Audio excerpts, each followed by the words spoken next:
Hello everyone, আসসালামু আলাইকুম। তো এখানে দেখতে পাচ্ছ আমি কয়েকটা পাবদা মাছ নিয়ে এনেছি। ভালো করে লবণ, হলুদ আর সরষের তেল মাখিয়ে রেখে দিলাম।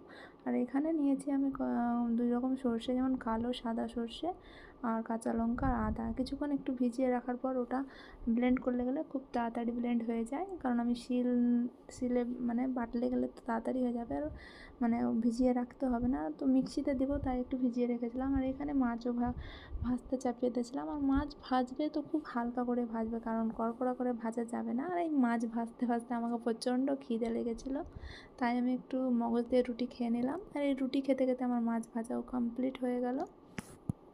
তো ওই তেল যেটুকু তেল থাকবে ওই তেলের মধ্যেই আবার মানে ওইখানে একটু কালো জিরে দিয়ে দিতে হবে, ফোড়ন হিসাবে কালো জিরে দিলাম। আর এখানে টমেটো মিক্সিতে দিয়ে আবার মানে পিউরি করে নিয়েছিলাম, সেই টমেটোর পিউরিটা দিয়ে দিলাম। তো সেই তেলের মধ্যে আবার ওখানে একটু কাশ্মীরি লঙ্কার গুঁড়ো, লবণ আর হলুদ, আর কিছু লাগবে না, এটুকু দিয়ে একটু কষিয়ে নিলাম। আর ওই যে সর্ষে বাটাটা ভিজিয়ে রেখে মিক্সিতে দিয়ে রেখেছিলাম সেটা দিয়ে দিলাম।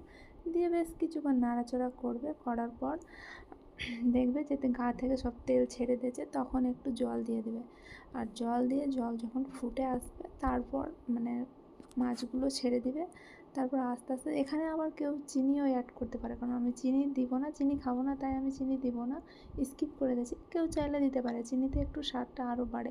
বাট আমি এমনিই রান্না করছিলাম আর খেতে ভীষণ ভালো লেগেছিলো। তোমরাও পারলে একবার ট্রাই করো।